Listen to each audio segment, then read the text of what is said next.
Assalamualaikum warahmatullahi wabarakatuh. Alhamdulillahi rabbil alamin.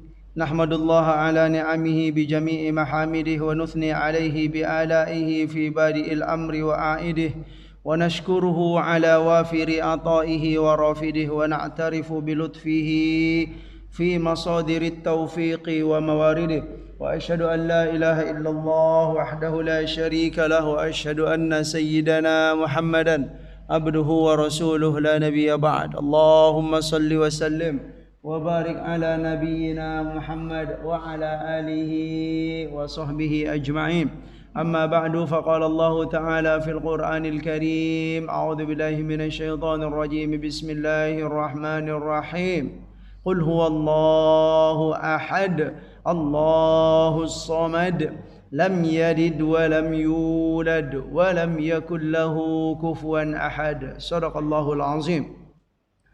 Jamaah sekalian yang dimuliakan oleh Allah Subhanahu wa taala, para ustaz, para guru, para orang tua kami yang hadir di majlis ini, insyaallah semoga kita semua dimuliakan oleh Allah Subhanahu wa taala, diangkat derajatnya dan digugurkan segala kesalahan dan kekhilafan kita atau kelalaian kita. Semoga dengan menghadiri majlis-majlis ilmu ini ada petikan-petikan hikmah, kemudian cahaya-cahaya hidayah yang diberikan oleh Allah Subhanahu wa taala kepada kita dan kepada kedua orang tua kita, kepada seluruh keluarga dan lingkungan yang dimana di lingkungan itu kita berada. Bersyukur kehadiran Allah Subhanahu wa taala atas segala nikmat yang telah diberikannya, ya, nikmat iman, nikmat Islam, ya, yang sampai saat ini kita masih, ya, meyakini, ya, mempertahankan bahawa la ilaha illallah, ya, tidak ada Tuhan selain Allah, kemudian lam yalid wa lam yulad wa lam yakul lahu kufuwan ahad. Karena itulah inti dari perbedaan, ya, kemudian, ya, kalau dalam istilah lain kunci masuk surga tu memang itu, ya, kunci masuk surga. Apalagi, ya, seperti dalam surat Al-Maidah, ya, wa may yusyrik billahi faqad harramallahu alaihil jannah wa may yusyrik billahi faqad harramallahu alaihil jannah. Ya, bagaimana tidak, la ilaha illallah itu adalah sebagai kunci surga. Jadi dikuatkan dalam surat Al-Maidah, wa may yusyrik billahi faqad harramallahu alaihil jannah. Itu sangat jelas sekali. Barang siapa yang berbuat syirik, menyekutukan Allah dengan yang lain, nah, gitulah, faqad harramallahu alaihil jannah. Kira-kira itu apa bahasanya, Pak? Sungguh Allah telah mengharamkan baginya apa? Surga. Surga itu, iya, dipersiapkan, ya, sudah dipersiapkan oleh Allah Subhanahu wa taala, ya, bagi orang hamba yang meyakini bahwa la ilaha illallah. Itu secara akidah kita dalam berislam. Nah, selagi dia menyebut la ilaha illallah, sebesar apapun dosa hamba, Pak, ya, banyak dosanya gitu kan, tetapi dalam hatinya masih ada la ilaha illallah, itu insyaallah dengan izin Allah akan dimaafkan, ya, dengan kemurahan Allah Subhanahu wa taala. Ya, dari itu, ya, hal ini sangat penting, ya, belajar tauhid, ya, memperbaiki atau menguatkan al-aqidah, ya.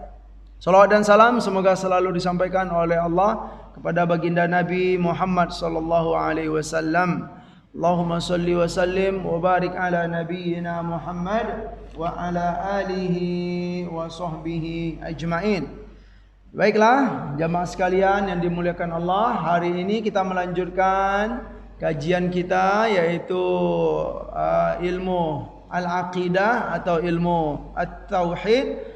Kita sudah nyampe, yaitu bab tentang al-qadar. Al-qadar, seingat saya ini kemarin, hikmah beriman kepada qadar.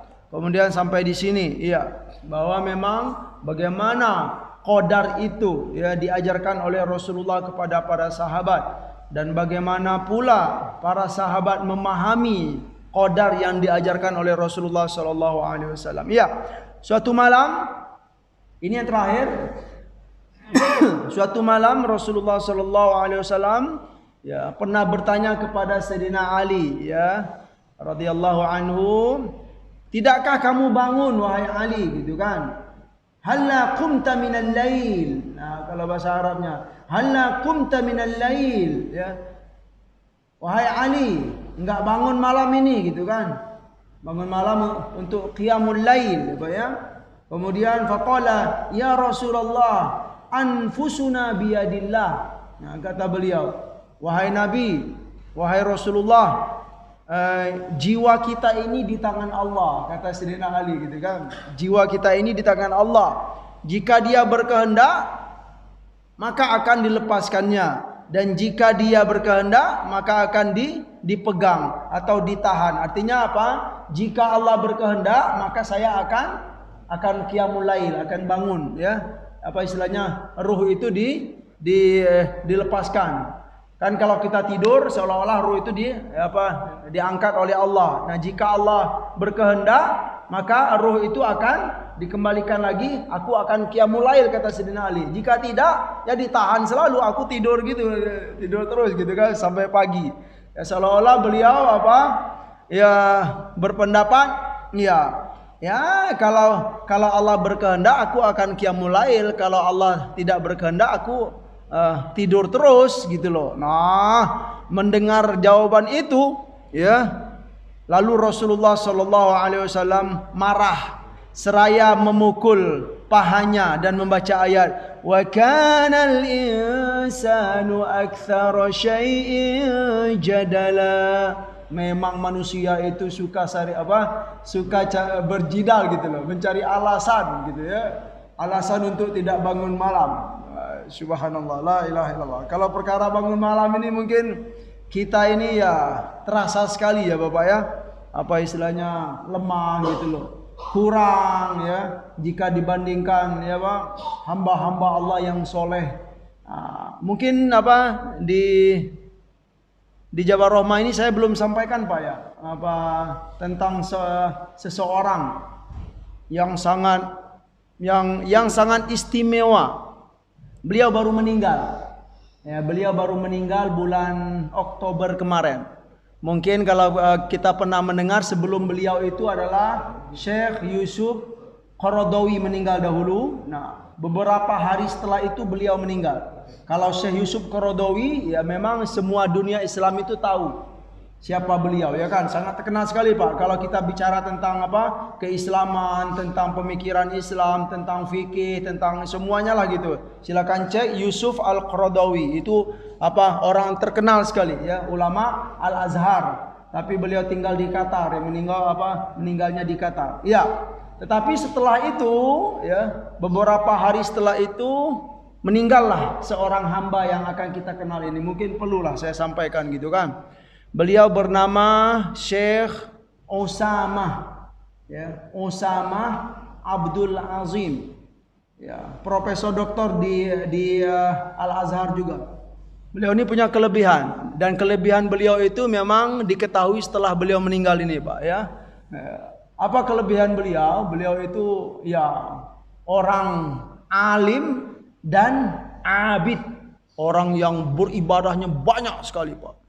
Dan para ulama di Timur Tengah itu, terutama Mesir itu mengetahui tentang beliau ini. Beliau ini punya kebiasaan sholat itu lama-lama dalam sholat itu Pak. Dan sholat lama-lama itu bukan di qiyamul lail saja, bukan di sholat tarawih bulan Ramadan saja. Ini perlu kita sampaikan ini. Ya setidaknya kita kalau saya merenung, ternyata ya, ada ya hamba-hamba pilihan Allah itu yang sama dengan masa-masa sahabat dahulu. Nah, jadi begini beliau Pak. Baru meninggal kemarin. Silakan cek nanti kalau di Google. Usamah Abdul Azim, profesor doktor ilmu usul fikih dan ilmu-ilmu yang lain ya. Beliau punya kebiasaan lama-lama dalam sholat, dan yang mimpin sholat itu beliau sendiri. Berarti beliau hafiz, ya, hafiz Al-Quran. Ya. Contohnya bukan hanya di qiyamul lail saja, bukan hanya di sholat tarawih saja, di hari-hari biasa. Ya. Sholat yang jahar itu Pak, maghrib, isya, subuh. Beliau punya masjid sendiri, khusus masjidnya, tapi memang masjid itu bagi orang yang pengen sholat lama-lama, silakan datang ke masjid beliau. Gitulah, ya. Ya. Jadi sholat maghrib. Jadi kalau mau masuk masjid ke sana memang siap-siap Pak, ya. Jangan sampai nggak tahu gitu. Nanti apa ya susah keluarnya gitu kan. Gitu. Sholat maghrib. Nah, sholat maghrib, ya beliau itu sholat maghrib Pak terkenal seperti biasa. Selesainya itu ya sekitar 10 menit sebelum azan isya. Ya. Itu sholat maghrib. Yang jadi imam beliau, bukan orang, beliau. Ya, subhanallah. Ini apa? Ya setidaknya motivasi bagi kita. Sholat isya. Sholat isya ya nunggu masuk isya gitu kan Pak ya. Kemudian siap-siap dulu, berwudu dan lain-lain gitu kan. Mulailah sholat, beliau jadi imam. Itu selesainya kapan? Sebelum jam 1. Itu ya Pak ya. Ya sekitar jam 12.30 lah. Itu sholat isyanya. Setelah setengah 1 selesai, kemudian beristirahat sebentar. Ya mungkin bagi yang mau tidur sebentar, ya untuk qiyamul lailnya silakan. Setengah jam itu cukup biasanya. Kalau bagi ya hamba-hamba yang soleh begitulah Pak ya, sedikit tidur malamnya. Udah beristirahat sebentar, mulailah qiyamul lail. Gitu. Qiyamul lail ya sekitar jam 1-an, qiyamul lail sampai sebelum subuh. Itu kebiasaan, dan kebiasaan itu ya menurut keterangan itu masuk di itu Pak, di Al Jazeera, ya, berita di Al Jazeera ketika beliau meninggal itu beribu-ribu orang, memang kecintaan istilahnya masyarakat kepada beliau, Pak ya. Dan kebiasaan baik itu ternyata bukan misalnya beliau praktekkan setahun, 2 tahun, 3 tahun atau 5 tahun. Ya mungkin kalau setahun, 2 tahun atau sebulan, 2 bulan mungkin bisalah. Ya karena setelah beliau meninggal itu Pak, ada juga komentar-komentar ya sebagian orang. Itu istilahnya mungkin itu ria atau apalah gitu. Ya kalau saya sih menganalisanya gitu. Kalau seminggu 2 minggu ya orang melakukan itu mungkin bisa lah, atau sebulan 2 bulan ya mungkin bisa lah ya. Kita punya ya, tapi itu nggak baik juga gitu loh, suuzon bilang orang ria gitu. Tapi beliau ini melakukan kebiasaan itu Pak 30 tahunan lebih. La ilaha illallah. Dan begitu gambaran malam beliau ya. Dan di siang harinya tetap mengajar. Ya, jadi dosen seperti biasa. Subhanallah. Berarti gimana fisik ya, kekuatan beliau itu diberikan oleh Allah Subhanahu wa taala. Itu hari-hari biasa. Di Ramadan itu tercatat Pak, Ramadan itu beliau khatam Al-Qur'an jadi imam itu Pak ya. Itu khatam itu 2 kali sehari ya. Gitu loh Pak. Sekali 2 hari gitu maksudnya. Sekali 2 hari atau sekali 3 hari itu khatam Al-Qur'an selama bulan Ramadan. Berarti dikatakanlah selama bulan Ramadan itu rata-rata beliau mengkhatamkan Al-Qur'an. Ya, beliau yang jadi imam langsung ya sekitar berapa? 15 kali lah itu khatam bulan Ramadan. Nah, tercatat di berita itu ya, masuk di berita resmi dari kebiasaan baik itu beliau lakukan sampai beliau meninggal itu ya, ternyata ada yang mencatat Pak ya, dari sekian jamaah itu ada yang memperhatikan memang ya, dengan izin Allah beliau telah mengkhatamkan Al-Qur'an sekitar, ada yang mencatat yang pertama 2200 kali beliau jadi imam langsung, ada sebagian yang mencatat 2400 kali. Sungguh mulia ya, ternyata saya subhanallah ya. Ya kalau memang Allah berkehendak itu ya memang begitulah gambaran ya hamba-hamba soleh yang hidup di masa Rasulullah dahulu ya tentang qiyamul lail ini ya. Mungkin ya kalau Ya sebenarnya Sayyidina Ali gitu kan, kalau kita merujuk ya beliau mungkin hanya saat ini saja gitu kan. Tetapi setelah itu tentulah ya rajin dan kuat sekali qiyamul lail beliau. Kita sangat yakin begitu gambaran para sahabat. Ya subhanallah ya. Setidaknya gitu kan kita termotivasi ya sekalipun hanya sebentar gitu qiyamul lail ya 2 rakaat paling tidak gitu Pak ya. Jangan sampai tidak kita lakukan ya. Ini hanya untuk motivasi bagi kita ya kan. Begitulah ya. Bahkan dalam suatu riwayat ya, Siti Aisyah pernah berkata ya tentang dan sekaligus menyampaikan kebiasaan Rasulullah sallallahu alaihi wasallam. Apa kata beliau? La tada' ya qiyamal lail. Fa innan nabiyya sallallahu alaihi wasallam kana idza marido au kasila shalla qa'idan.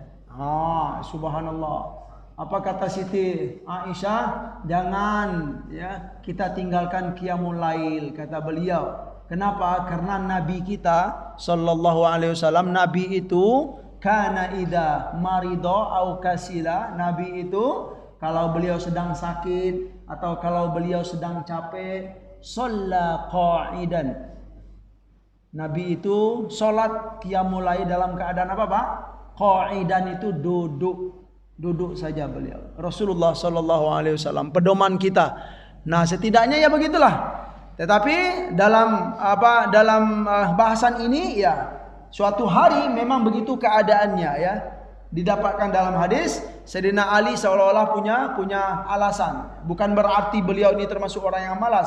Kita yakin ya di hari-hari selain ini ya beliau tentulah ya termasuk hamba-hamba yang al-alim al-abid. Ya, subhanallah, wa kana al-insanu aktsara syai'in jadala. Jadi memang dari riwayat ini enggak boleh ternyata kita punya pemahaman atau punya sikap kalau Allah berkehendak saya qiyamul lail, kalau tidak ya enggak. Itu enggak boleh. Ya, artinya di sini apa? Untuk bermujahadah itu, untuk beribadah itu memang ada perjuangan dan persiapan kita. Gitu loh Pak. Jangan pasrah saja. Kalau Allah berkehendak. Itu bahasan tentang al-qadar ini. Ya, kalau memang kita pengen qiyamul lail ya berusahalah untuk persiapan sebelum qiyamul lail gitu. Ya, tidur jangan terlalu malam misalnya. Ya dibuat siasat-siasat. Nah, semoga itu menjadi usaha kita juga. Yang berikutnya riwayat ini ya saya lupa ya apakah ini sudah atau belum. Sebaiknya kita mengulang sedikit. Dikisahkan ada seorang pencuri ya dibawa kepada Sayyidina Umar ya radhiyallahu anhu, lalu beliau berkata kepada pencuri itu, "Kenapa kamu mencuri?" gitu kan? "Kenapa kamu mencuri?" Lalu dia menjawab, "Karena telah ditakdirkan oleh Allah Subhanahu wa taala," kata pencuri itu. "Wahai Sayyidina Umar, saya mencuri ini karena ditakdirkan oleh Allah Subhanahu wa taala." Lalu Sayyidina Umar memerintahkan untuk memukul orang itu 30 kali ya, 30 cambukan, lalu memotong tangannya. Nah, yang aneh di sini apa? Dalam kasus ini Sayyidina Umar bukan hanya potong tangan saja ya. Kalau dalam Islam kan jelas. Kalau mencuri itu dipotong tangan. Seperti dalam surat Al-Maidah, "Was-sariqu was-sariqatu faqta'u aydiyahuma jazaa'an bima kasaba nakalam minallah." Ya, yang mencuri laki-laki dan yang perempuan faqta'u aydiyahuma, potong tangan mereka, jazaa'an bima kasaba nakalam minallah. Ya, sebagai balasan terhadap apa-apa yang telah dia perbuat, nakalam minallah, pelajaran juga dari Allah Subhanahu wa taala. Sama-sama kita ketahui ya, dalam hukum Islam begitu. Tetapi saat ini ya ternyata Sayyidina Umar bukan hanya potong tangan. Sebelum potong tangan beliau memerintahkan untuk dicambuk 30 kali. Lalu ditanyakan kepada Sayyidina Umar gitu kan, "Kenapa berbuat begitu wahai Amirul Mukminin?" Ya. Faqila lahu lima. Gitu ya. Itu bahasa dalam riwayat tersebut. Faqila lahu lima. Kenapa wahai baginda atau Amirul Mukminin? Faqala. Lalu beliau menjawab, yuqta'u li saraqatihi wa yudrabu ya likadbihi 'ala Allah. Orang ini Ya kalau dipotong tangan ya karena dia memang mencuri. Lalu kenapa dia dicambuk? Karena apa? Likadzbihi 'ala Allah. Dia dicambuk itu ya, aku putuskan hukum cambuk sebelum dipotong tangan itu karena apa? Karena dia telah berdusta atas nama Allah Subhanahu wa taala. Dia mengira apa, Pak? Dia mencuri itu karena takdir dari Allah Subhanahu wa taala. Itu enggak boleh. Nah, berarti kalau kita mempraktekkan misalnya, kenapa enggak qiyamul lail gitu kan? Karena takdir dari Allah Subhanahu wa taala. Ini kalau dihadapkan nanti dicambuk ya oleh Sayyidina Umar radhiyallahu anhu. Jadi enggak boleh memang ya memahami takdir itu seperti itu ya. Karena kehendak dari Allah, saya taat karena kehendak dari Allah, saya bermaksiat karena sudah takdir dari Allah Subhanahu wa taala. Bukan begitu. Ternyata dalam memahami qadar ya atau takdir ini, qadar bukan menjadi kita atau bukan menjadikan kita berserah pasrah meninggalkan usaha, dan bukan pula menjadi jalan atau media untuk berbuat maksiat. Iya, tetapi wajib untuk menjadikannya sebagai jalan untuk mencapai tujuan dan dengan amal dan usaha. Jadi dalam qadar tersebut ya memang kita tidak boleh ya berpasrah meninggalkan usaha. Bukan begitu, tetapi harus ada ya untuk mencapai untuk mencapai tujuan, yaitu apa? Dengan amal dan usaha kita. Karena itulah yang akan dilihat oleh Allah Subhanahu wa taala. Ada istilah yang dikumpulkan oleh Sayyid Sabiq di sini, qadar ditolak dengan qadar. Iya, qadar lapar ditolak dengan qadar apa, Pak? Makan. Nah, itu dia ya. Ya. Kita lapar itu qadar ya, takdir dari Allah Subhanahu wa taala. Dan ya untuk menghilangkan lapar ya kita harus memilih qadar Allah juga, yaitu apa? Qadar kita makan gitu kan. Qadar haus ditolak dengan qadar minum. Qadar sakit ditolak dengan qadar berobat, harus ada usaha. Qadar malas ditolak dengan qadar apa, Pak? Ya, giat dan rajin. Nah, itu subhanallah. Inilah ya yang perlu untuk kita pahami ya, semuanya ya ada amal dan usaha dari kita. Dan sekalipun semuanya memang dari Allah Subhanahu wa taala. Selanjutnya, slide berikutnya. Ini mungkin sering disebut-sebut saat kita masa corona kemarin, virus corona kemarin. Iya, ternyata Sayyid Sabiq sudah bahas tentang itu dalam kitab beliau ini. Pada abad ke-18 Hijriah, di negeri yang disebut dengan Amwas ya, dilanda wabah yang sangat berbahaya dan pertama dalam sejarah Islam, lalu menyebar ke seluruh negeri Syam ya. Pada waktu itu Sayyidina Umar sedang dalam perjalanan dari Madinah menuju Syam. Belum sampai ke tujuan ya, karena mendapat kabar tentang wabah, beliau lalu kembali pulang. Sedangkan di negeri Syam pada waktu itu ya, yang menjadi gubernur atau pemimpin yaitu siapa? Abu Ubaidah bin Al-Jarrah. Lalu beliau berkata kepada Sayyidina Umar, apakah baginda lari dari qadar Allah Subhanahu wa taala? Ya, karena sebelum datang ke negeri Syam dari Madinah, dalam perjalanan beliau mendapat apa, Pak? Dapat kabar bahwa di Syam terdapat ya wabah yang sangat besar, seperti virus lah gitu kan. Nah, lalu beliau enggak jadi pergi ke negeri Syam, balik lagi gitu kan. Lalu ditanya oleh siapa? Abu Ubaidah bin Al-Jarrah, wahai baginda, wahai Sayyidina Umar, apakah baginda lari dari qadar Allah Subhanahu wa taala? Lalu beliau menjawab, iya, saya lari dari qadar Allah ke qadar Allah yang lain. Iya, saya tahu bahwa di sana ada virus gitu kan. Lalu saya menghindar dari virus tersebut. Karena menghindar dari suatu keburukan atau bahaya yang kita ketahui, menghindar itu ya juga termasuk qadar Allah Subhanahu wa taala.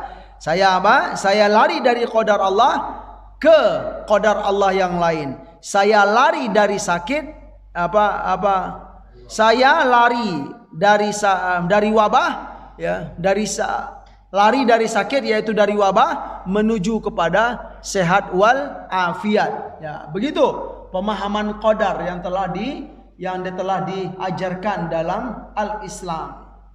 Selanjutnya jemaah sekalian yang dimuliakan oleh Allah Subhanahu wa taala, semua kita mungkin bisa hanya berdiam diri. Nah, gitu loh. Sebenarnya semua kita mungkin bisa hanya berdiam diri, tidak berbuat apa-apa. Tetapi itu bukanlah sikap yang baik. Tidakkah kita ingat bahwa Rasulullah sallallahu alaihi wasallam berlindung kepada Allah Subhanahu wa taala dalam doa tersebut apa? Allahumma inni a'udzubika minal ajzi wal kasal wa Allahumma inni a'udzubika minal hammi wal hazan wa a'udzubika minal ajzi wal kasal wa a'udzubika minal jubni wal bukhl wa a'udzubika min ghalabatid daini wa qahrir rijal. Ini doa yang diajarkan oleh Rasulullah sallallahu alaihi wasallam. Ya, kalau memang kita sedang sedih, berlindunglah kepada Allah. Kalau memang kita sedang tertekan atau banyak pikiran, minta pertolonganlah kepada Allah Subhanahu wa taala. Kalau kita sedang lemah, sedang malas, berlindunglah kepada Allah Subhanahu wa taala. Iya, jadi nggak boleh berdiam diri. Ada usaha dan usaha. Karena itulah yang akan dilihat oleh Allah Subhanahu wa taala. Dari itu alangkah baik jika kita berjuang untuk memerangi kefakiran, yaitu dengan amal, dengan bekerja. Nah, ini pemahaman yang bisa kita pahami ya. Alangkah baik jika kita berjuang untuk memerangi kefakiran dengan amal, dengan bergerak. Ya, sekalipun kalau kita bicara tentang kefakiran itu nggak bisa dihapus. Ya, karena memang kalau nggak ada orang fakir, tentu juga nggak ada orang yang kaya. Ya. Kemiskinan dan kefakiran itu tidak bisa dihapus, tetapi yang bisa itu dikurangi dan dikurangi. Ya, kefakiran diperangi atau dilawan dengan bekerja. Kemudian memerangi kebodohan, yaitu dengan ilmu. Ya, menuntut ilmu, kemudian proses belajar dan mengajar itu harus dihidupkan. Ini adalah usaha kita dalam memerangi kebodohan. Begitu loh, di lingkungan kita, di masyarakat kita, kalau memang ingin memerangi kebodohan, maka hidupkanlah majelis-majelis ilmu, majelis taklim, proses madrasah itu semua adalah usaha dari kita untuk memerangi kebodohan. Kemudian melawan penyakit, yaitu dengan berobat dan lain-lain. Melawan kemaksiatan bagaimana, Pak? Ya. Misalnya ada suatu kemaksiatan nih, cara melawannya bagaimana? Sebenarnya sama juga, kemaksiatan dan kefakiran itu nggak bisa dihapus juga. Ya Pak ya? Oh, saya nggak ingin di daerah ini tidak ada kemaksiatan semuanya, atau di kota kita ini nggak ada kemaksiatan. Iya, kita pengennya begitu gitu. Tapi kalau kita merujuk kepada sunnatullah, nggak bisa juga, karena kalau nggak ada maksiat, Pak? Iya, kalau nggak ada maksiat juga nggak ada ketaatan gitu loh. Ketaatan itu dia bisa diakui karena ada kemaksiatan gitu loh. Artinya bukan saya mengajarkan perjuangkan maksiat gitu, bukan Pak ya? Iya, tidak. Ya sama juga gitu kan. Kefakiran itu nggak bisa dihapus. Dia bisa untuk dikikis dan dikikis. Begitu juga dengan kemaksiatan. Kemaksiatan itu ya secara ilmu al-aqidah dia memang nggak bisa dihapus, tetapi dilawan Pak. Nah, cara melawannya bagaimana? Harus digencarkan, ketaatan itu digencarkan gitu loh. Ada kemaksiatan itu harus ditandingi dengan ketaatan. Nah, dihidupkan ya budaya-budaya taat, budaya-budaya rajin beribadah, rajin menuntut ilmu, ya menghidupkan sekolah-sekolah. Itu diantara usaha kita dalam memerangi atau mengalahkan kemaksiatan. Subhanallah. Selanjutnya Nabi SAW bersabda, an Jabir radhiyallahu anhu anin Nabi sallallahu alaihi wasallam annahu qala yakunu fi akhiriz zaman qaumun ya'maluna al-ma'asi thumma yaquluna Allahu qaddara alaina. Allahu qaddara alaina. Ar-raddu alaihim yawma idzin kasyahir saifahu fi sabilillah. Bagus sekali. Apa kata Nabi SAW? Ya, di akhir zaman nanti akan ada kaum yang berbuat maksiat. Nah, ini sudah disampaikan oleh Nabi. Di akhir zaman akan ada kaum yang berbuat maksiat dan mereka berkata, setelah berbuat maksiat itu mereka berkata, ini sudah ditetapkan oleh Allah untuk kami. Nah, kami bermaksiat ini sudah ditetapkan oleh Allah, ya. Lanjut kata Nabi, ya, ar-raddu alaihim yauma idzin, orang yang membalas ucapan mereka, ya, ini, ya, itu seperti orang yang mengangkat pedangnya di jalan Allah Subhanahu wa taala. Yang begini, Pak. Ya, artinya apa? Orang yang membalas ucapan mereka itu, artinya orang yang melawan atau membenarkan, apa istilahnya? Enggak boleh bicara begitu, gitu loh. Jangan sampai kita punya pemikiran begitu. Itu kata Nabi SAW sama seperti orang yang mengangkat pedangnya di jalan Allah. Artinya orang yang meluruskan pemahaman-pemahaman begitu termasuk orang yang berjuang di jalan Allah Subhanahu wa taala. Ya, orang yang memperbaiki, ya. Kalau ada kaum yang bermaksiat, setelah maksiat mereka ini sudah takdir dari Allah, kemudian kita perbaiki atau kita istilahnya luruskan pemahaman tersebut, maka orang yang meluruskan dan yang memperbaiki, ya, pemahaman yang melenceng itu, ya, termasuk orang yang berjuang di jalan Allah Subhanahu wa taala. Ya, sungguh mulia, ya. Ya, perjuangan dalam memperbaiki al-aqidah. Ini tentang qadar, ya. Masih ada waktu sampai itu, Pak, ya. 5 berapa, Pak? Ya, saya lihat tadi 5.35 untuk itu kalau nggak salah. Ya, Masya Allah. Lanjut. Riwayat berikutnya dari Abu Hurairah radhiyallahu anhu, suatu hari Rasulullah sallallahu alaihi wasallam keluar menemui kami dan pada waktu itu kami sedang berselisih pendapat tentang qadar. Nah, ini ya, riwayat, Pak, ya. Kharaja alaina Rasulullah sallallahu alaihi wasallam wa nahnu natanazza'u fil qadar. Faghadiba, ya, hatta ihmarra wajhuhu, ya, hatta ihmarra wajhuhu. Ya, suatu hari Rasulullah datang kepada para sahabat, ya, sekalian sahabat, yang pada waktu itu para sahabat ini sedang sedang bertentangan, berselisih pendapat tentang qadar. Lalu melihat itu Rasulullah marah, hatta ihmarra wajhuhu, sampai merah wajah Nabi melihat keadaan para sahabat yang berselisih tentang qadar ini. Lalu beliau berkata, apakah untuk hal ini, ya, aku diutus kepada kalian? Kata Nabi SAW, sesungguhnya kaum sebelum kalian binasa karena bertentang, ya, karena bertengkar dalam masalah ini. Kata Nabi SAW, aku minta kepada kalian, ya, aku minta kepada kalian untuk menghindari pertikaian dalam hal ini. Artinya apa? Janganlah berdebat-debat tentang al-qadar ini, ya. Karena perkara-perkara seperti inilah yang membuat kaum sebelum kita, kata Nabi SAW, itu binasa. Nah, ini sebuah riwayat yang menguatkan memang, ya, penting untuk memahami perkara qadar ini. Jangan sampai kita salah paham tentang al-qadar. Ya. Poin berikutnya adalah bahasan qadar itu berkaitan dengan kebebasan manusia. Bagaimana takdir Allah dan bagaimana pula, ya, kebebasan manusia. Dari zaman dahulu sampai sekarang, perkara ini termasuk perkara yang penting yang ada dalam kehidupan manusia. Hal yang banyak dibicarakan, didiskusikan, bahkan diperdebatkan. Itu terlihat dari upaya insan dalam mencari pemahaman terbaik tanpa henti.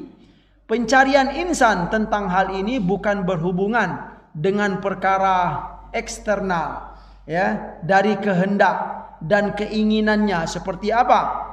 kita terlahir dengan kulit coklat, dengan kulit putih, atau kita terlahir dalam keadaan kaya atau berkecukupan, atau seperti gerak-gerik anggota tubuh kita, ya ternyata bukan berhubungan dengan hal-hal yang eksternal, ya, tetapi atau juga atau seperti gerak-gerik anggota tubuh kita, detak jantung, pernapasan, aliran darah dan lain-lain. Karena ini ya di luar kehendak kita. Tetapi ternyata gitu ya, dalam hal kebebasan setiap insan. Jadi perkara qadar ini perkara qadar atau takdir ini dia, tetapi dalam hal kebebasan setiap insan, dia berhubungan dengan hal tentang kebebasan, ya, akan mencari perkara internal, yaitu perkara dalaman gitu kan, yaitu perkara yang berkaitan dengan kehendak dan keinginannya, ya, serta sejauh mana kebebasannya dalam melakukan hal itu, seperti ya keinginan untuk keluar rumah, keinginan untuk makan makanan kesukaan, ya, memakai pakaian favorit, mempelajari suatu bidang ilmu, atau juga profesi, atau memilih suatu profesi. Setiap kita pasti tidak sama, ya. Ini penjelasan dari Syed Sabiq. Jadi perkara qadar ini, ya, pencarian tentang hal ini itu bukan perkara yang berhubungan dengan eksternal gitu, tetapi dia lebih identik kepada internal, yaitu tentang kebebasan, ya. Kebebasan dalam kita sebagai manusia, yaitu hamba Allah Subhanahu wa taala. Untuk kebebasan manusia ini, ya, para ulama telah membahas. Yang pertama, ya, ada yang berpendapat, jamaah sekalian, ada yang berpendapat bahwa manusia itu atau insan itu musayyar, ya. Istilahnya musayyar itu tidak ada pilihan, tidak diberi pilihan oleh Allah Subhanahu wa taala. Tunduk, ya, dan ikut seperti mengikuti arah angin. Ini yang kita kenal dalam ilmu kalam atau bahasan tentang al-aqidah, ya. Ada kelompok yang terkenal, yaitu kelompok Jabariyah namanya, Pak. Nah, gitu ya. Kelompok Jabariyah atau aliran Jabariyah namanya. Nah, aliran Jabariyah atau aliran yang mengikuti pemahaman Jabariyah ini, ya, mereka punya pemahaman bahwa manusia ini adalah musayyar. Musayyar itu apa? Nurut saja. Nah, gitu loh. Tidak ada diberi pilihan oleh Allah, tidak diberi kebebasan oleh Allah Subhanahu wa taala. Dan pemahaman Jabariyah ini dia bukan termasuk pemahaman Ahlus Sunnah wal Jamaah. Kalau kita termasuk Ahlus Sunnah wal Jamaah, berarti kita berbeda dengan Jabariyah ini. Itu pendapat yang pertama. Pendapat yang kedua, ada juga yang berpendapat bahwa insan mukhayyar. Mukhayyarnya tetapi terlalu bebas, Pak. Kalau kelompok Mu'tazilah ini mukhayyar, berbuat sesuai dengan kehendaknya semata. Nah, pendapat yang kedua ini, ya, ini menurut kelompok Mu'tazilah dan Imamiyah, yaitu Syiah. Nah, berarti juga bukan. Kita sebagai Ahlus Sunnah wal Jamaah bukan, ya, seperti Mu'tazilah yang menganggap manusia ini mukhayyar sebebas-bebasnya. Ya, kita itu berkehendak itu sesuai dengan keinginan kita, ya, seolah-olah melupakan takdir dari Allah Subhanahu wa taala. Ini juga bukan termasuk Ahlus Sunnah wal Jamaah. Dan yang ketiga berpendapat bahwa insan hanya bisa berusaha. Iya, kita berusaha, ya. Artinya apa? Bahwa Allah Subhanahu wa taala menciptakan sesuatu dan menciptakan sesuatu yang lain di waktu yang bersamaan. Nah, seperti Allah menciptakan kenyang ketika makan. Allah menciptakan ilmu pengetahuan ketika Ketika kita belajar. Dari itu seorang insan layak dan pantas untuk mendapat tugas dan pahala dalam kehidupan ini, ya, apalagi kalau dibawa ke akhirat. karena kita, ya, karena Allah Subhanahu wa taala menciptakan sesuatu, ya, dan juga menciptakan sesuatu yang sama, menciptakan sesuatu yang lain di waktu yang bersamaan. Dari itu, ya, ada apa? Ada makan, ada kenyang, ada belajar, ada pintar, punya ilmu, ya. Ada apa lagi, Pak? Ada harta, ada bekerjanya, ada punya hartanya. Itu, ya, yang telah ditetapkan oleh Allah Subhanahu wa taala. Dari itu, ya, seorang insan layak dan pantas untuk mendapat tugas dan pahala. Ada kewajiban, ada pahala dari Allah, ya. Ada siksaan juga, ada pujian juga, dan ada celaan. Ini yang ketiga ini, ya, disampaikan oleh Syekh Sabiq adalah pendapat kaum Al-Asy'ariyah. Nah, kita sepertinya lebih dekat kepada pendapat yang ketiga ini. Kita bukan termasuk Jabariyah yang punya pemahaman bahwa manusia itu tidak diberi kebebasan oleh Allah. Semuanya seperti wayang, ya. Mengalir saja. Itu bukan kita, ya. Ini adalah kelompok Jabariyah. Atau sebaliknya, ya, kita itu mukhayyar, ya, bebas, ya, berbuat sesuai dengan kehendak kita. Ini juga bukan termasuk Ahlussunnah wal Jamaah. Yang termasuk Ahlussunnah wal Jamaah yaitu, ya, kita berusaha, ya, kita hanya berusaha, dan Allah menciptakan sesuatu dan menciptakan sesuatu yang lain di waktu yang bersamaan. Itulah pemahaman, ya, yang dekat kepada Ahlussunnah wal Jamaah, seperti yang disampaikan oleh Syekh Sabiq dalam kitab ini. Semoga, ya, cukup di sini dahulu, ya. Semoga pemahaman kita tentang Al-Qadar ini, ya, semakin bisa semakin jelas gitu kan, dan semakin terang, ya. Insyaallah masih ada slide-slide berikutnya untuk memperkuat. Bagi yang mau bertanya dipersilakan dahulu dari apa yang sudah kita sampaikan tadi. Dipersilakan. Ya, kita teringat bahwa bahasan yang terakhir yaitu tentang kebebasan manusia. Silakan jamaah sekalian.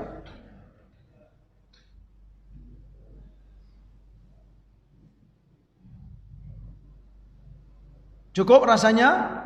Ya, alhamdulillah. Semoga ini bermanfaat terutama bagi kami yang menyampaikan dan buat kita semua yang mendengarkan. Kita berharap dan selalu bermohon kepada Allah semoga diberi ilmu yang bermanfaat dan berkah. Keberkahan untuk kita, keberkahan untuk keluarga kita, dan keberkahan untuk lingkungan kita. Kita tutup dengan membaca doa kafaratul majlis. Subhanakallahumma wa bihamdika asyhadu an la ilaha illa anta astaghfiruka wa atubu ilaik. Wa sallallahu ala nabiyyina Muhammad wa ala alihi wa sahbihi wa sallam. Wa akhiru da'wana anil hamdulillahi rabbil alamin. Wassalamu alaikum warahmatullahi wabarakatuh.